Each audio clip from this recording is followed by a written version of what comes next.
بڑی قوتیں بھارت کو تحفظ فراہم کر رہی ہیں. ایک طرف انسانی المیہ ہے، انسانی خون ہے، ہیومن رائٹس وائلیشنز ہیں، انسانی حقوق کی شدید ترین خلاف ورزیز ہیں، اور عالمی برادری بھارت کو تحفظ فراہم کر رہی ہے. ڈبل سٹینڈرڈز ہیں. دیکھیں جی بالکل ایسا ہی ہے. بہت شکریہ، آپ نے بہت اہم موضوع کا انتخاب کیا. بھارت کی اصلیت کو دنیا کے سامنے آشکار کرنے کے لیے ہمیں ایک ہمہ جہت پالیسی کی ضرورت ہے، اور ہم خوش قسمت ہیں کہ اتنے جید اور مستعد سفارتکار ہماری سفارتکاری کو آگے بڑھا رہے ہیں. لیکن جو کچھ پاکستان کا دفتر خارجہ اور ایمبیسیز کر رہی ہیں وہ کافی نہیں ہے. ہمیں ہمارے think tanks, academics, scholars, journalist, writers, social media activist, ان تمام اداروں کو مل کے یک آواز ہو کے اس کو پاکستان کا سرکاری نہیں بلکہ ایک قومی بیانیہ بنانے کی ضرورت ہے کہ کشمیر جو ہے وہ صرف دفتر خارجہ کی ذمہ داری یا مسئلہ نہیں ہے، کہ پاکستان کا قومی مسئلہ ہے، اور اس سے زیادہ یہ بات اجاگر کرنا بہت ضروری ہے. لیکن لیڈ تو فارن آفس ہی دے سکتا ہے نا. جی اس کا کام اسٹیئر کرنا، گائیڈ کرنا، کوارڈینیٹ کرنا ہے. لیکن ان کو چاہیے، اور آئی ایم شور یہ کر بھی رہے ہیں، کہ پاکستان کی جو اور کشمیری جو ڈائسپورا ہے اس کو آرگنائز کریں، گیلونائز کریں. پاکستانی جو کمیونٹی امریکہ میں، شمالی امریکہ میں، مغربی یورپ میں جو رہتی ہے، اس کے ساتھ بہت تعاون کو آگے بڑھائیں، کیونکہ ان لوگوں کا جو اثر و رسوخ ہے وہ اپنی داخلی سیاست پہ اور سیاسی نظام میں بہت زیادہ ہے. اور جیسے جیسے کشمیری اور پاکستانی ڈائسپورا کا اثر و رسوخ یورپ میں اور شمالی امریکہ کی داخلی سیاست میں بڑھے گا. ابھی دیکھیے امریکہ میں انتخابات آنے والے ہیں، اور آپ دیکھ رہے ہیں کہ جو بائیڈن نے کئی سٹیٹمنٹس دی ہیں. اس سے پہلے آپ نے دیکھا بارنی سینڈرز نے بھی کئی سٹیٹمنٹس دی تھیں. کئی اور یو ایس کانگریس وومن ہیں جس طرح الہان عمر ہیں، انہوں نے بھی تشویش کا اظہار کیا ہے. تو اس پہ ہم الگ سے بات کریں گے، چونکہ ابھی سوال یہی ہے کہ اقوام متحدہ اس مسئلے تنازع کشمیر کے حل میں کمزور نظر آ رہا ہے. جی ایسا ہی ہے، اور بدقسمتی سے اس کی 3 وجوہات ہیں. میں کوئکلی بتاتا چلوں. نمبر 1 یہ کہ دیکھیے عالمی نظام جو ورلڈ آرڈر ہے اس میں کچھ بنیادی تبدیلیاں آ رہی ہیں، اور یہ کووڈ-19 کا جو کرائسس تھا گلوبل، اس کی وجہ سے نظر یہ آتا ہے کہ امریکہ کا ڈکلائن کچھ ایکسلریٹ ہو گیا ہے، اور چائنا کا رائز بھی کچھ ایکسلریٹ ہو گیا ہے، اور دونوں ممالک کے درمیان، دونوں عالمی طاقتوں کے درمیان مخاصمت میں بھی اضافہ ہو گیا ہے. تو اس کے نتیجے میں کنسنسس دنیا کے کسی بھی بڑے معاملے پہ اچیو کرنا مزید مشکل ہو گیا ہے. اور اس کا تعلق صرف کشمیر سے نہیں ہے، چاہے وہ خطے کی کوئی بھی ابھی دیکھیے چین کے حوالے سے جو پولرائزیشن ہے، امریکہ کی جو خارجہ پالیسی ہے اس میں مزید ایک اگریسو اپروچ نظر آ رہی ہے دوسرے ممالک کے حوالے سے اور چائنا کے حوالے سے. اور اس کے نتیجے میں ہمیں جس طرح منیر اکرم صاحب نے کہا بھی، بائی لیٹرل لیول پہ زیادہ ایفرٹ کرنے کی ضرورت ہے، اور ہمیں ڈائیورسیفائی کرنی چاہیے. ٹھیک ہے جو P5 ہیں دے آر ویری امپورٹنٹ، لیکن یہ بہت امپورٹنٹ ہے لیکن سفیشینٹ نہیں ہے. ہمیں جو ڈیولپنگ کنٹریز ہیں، افریقن کنٹریز ہیں، لیکن فیصلہ سازی میں تو ان کا اہم کردار ہے. ایسا ہی ہے جی بالکل. لیکن آپ کو جہاں پہ نمبرز بھی میٹر کرتے ہیں، دیکھیں ابھی سپٹمبر میں UNGA کا اجلاس بھی آنے والا ہے، تو I'm sure کہ منیر صاحب اس کے حوالے سے بہت تیاری کر رہے ہوں گے، یہ اور ان کی ٹیم، کہ اس دفعہ پاکستان کے وزیر اعظم جب سپتمبر میں اگر جاتے ہیں خطاب کرنے کے لیے UNGA میں، تو اس دفعہ ان کا جو بیانیہ ہے وہ پچھلے سال سے زیادہ روبسٹ اور زیادہ مؤثر ہونا چاہیے. ان کو صرف ترکی، ملیشیا، ایران اور چین ہی کی سپورٹ نہیں حاصل ہونی چاہیے. یہ obviously بہت امپورٹنٹ رول ہے جو کہ منیر صاحب اور ان کی ٹیم نے ادا کرنا ہے، کہ بیک چینل میں وہ مزید سپورٹ کو بڑھائیں تاکہ بھارت پہ عالمی پریشر میں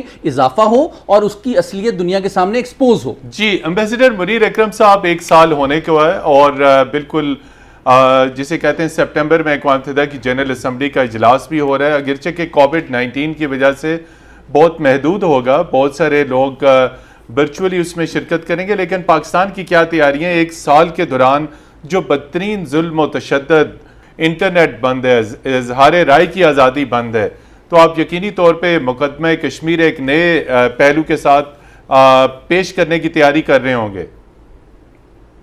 جی ضرور، ہم تیاری تو پوری جاری ہے اور جاری رہی ہے پچھلے سال سے، اور جو یہاں جتنے بھی یونائٹڈ نیشنز میں جو ممبر اسٹیٹس ہیں، ممالک یہاں جو ہیں، ان کو ہم ڈیلی طور پر انفارمیشن کشمیر کے بارے میں، جو ہندوستان پاکستان کی جو حالات ہیں ان کے بارے میں ہم پوری ان کو اپڈیٹڈ رکھتے ہیں اور بتاتے ہیں کہ کیا ہو رہا ہے.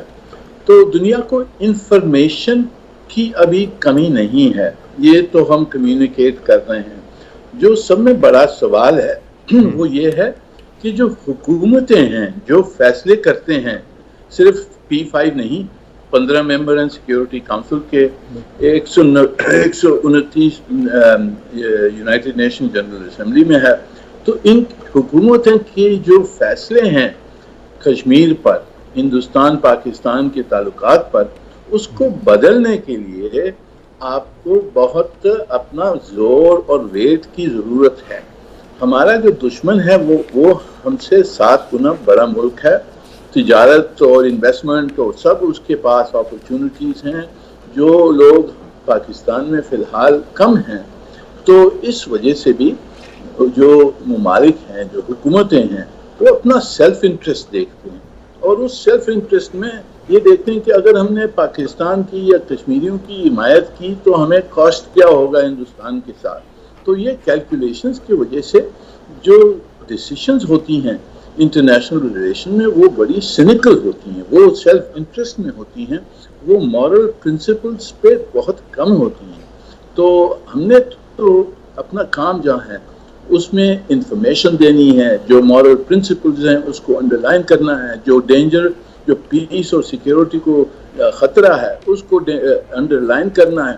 پر آخر جا کر ہم نے فیصلے جو بدلنے ہیں حکومتیں میں، یورپین یونین میں، واشنگٹن میں، ہر جگہ جو فیصلے بدلنے ہیں، ان کی پوزیشنز بدلنی ہیں، وہ بائیلیٹرل ویٹ سے آئے گا، ڈپلومیسی سے آئے گا. ہندوستان پیسے پھینک رہا ہے آج، ہر چھوٹے چھوٹے ملک ہیں ان کو تجارت میں، ان کو ٹیکنیکل اسسٹنس، فائنینشیل اسسٹنس، یہ سب کچھ دینے کے لیے تیار ہے ان کا منہ بند کرنے کے لیے. تو ہم نے بھی ایک کاؤنٹر کیمپین جو ہمارا ہے وہ صرف پبلک انفارمیشن سے، پبلک ڈپلومیسی سے نہیں حاصل ہوگا.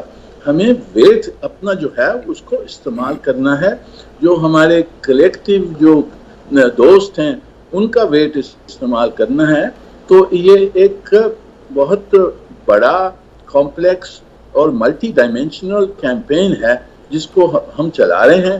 اس کے نتیجے بالکل امیجیٹ نہیں ہوتے ہیں اس قسم کی کیمپین کے، تو اس کو ہم نے جاری رکھنا ہے. ہندوستان کا جو امیج ہے وہ بدل گیا ہے 1 سال میں، اور ہم نے بدلانا ہے، لوگوں کو کنونس کرنا ہے کہ جی آپ نے اس مسئلے کو اگر حل نہیں کیا تو یہ ایک بہت بڑی اہم threat to peace and security آ سکتی ہے یہاں سے. تو یہ کیمپین جاری ہے اور جاری رہے گا. اس سال کا جو اقوام متحدہ میں جو جنرل اسمبلی ہے وہ زیادہ تر لیڈرز جو ہیں وہ پارٹیسپیٹ صرف ورچولی کر سکیں گے، فزیکلی نہیں کر سکیں گے. تو اس سے بھی جو ہماری ابیلٹی ہے انفلوئنس کرنے کے لیے ہیڈز آف اسٹیٹ کو، وہ انفارچونیٹلی وہ کم ہے، بیکاز یہ ورچولی ہم کر رہے ہیں. پر کوشش جاری ہے اور انشاءاللہ اس میں اضافہ کرتے رہیں گے. جو یہاں کشمیری ڈائسپورا ہے وغیرہ، اس کو پورا فارن آفس پوری طرح سے استعمال کر رہا ہے ہر جگہ. پر یہ کمپلیکس کیمپین ہے، یہ لمبا کیمپین ہے، یہ پیشنٹ کیمپین ہے، اور اس کو ہم نے جاری رکھنا ہے اور پوری ملک کی سپورٹ کے ساتھ. اسٹریٹجک کمیونیکیشن میں یعنی تصویراتی ابلاغیات میں ہماری کمزوریاں کیا ہیں؟ بہت اہم موضوع کی طرف آپ نے نشاندہی کی ہے. سب سے پہلی بات یہ کہ ایک چھوٹا سا میں آپ کو کانٹیکسٹ دوں. دیکھیں 9/11 کے بعد بھارت نے یہ کیا کہ جو کشمیر کی جسٹیفائڈ UN ریکوگنائزڈ جو اسٹرگل فار انڈیپینڈنس تھی اس کو ٹیررزم سے مربوط کر جوڑ دیا، اور اس کے نتیجے میں پاکستان کی ڈپلومیٹک اور جو سائیکولوجیکل پوزیشن تھی وہ ڈیفینسو پہ آ گئی.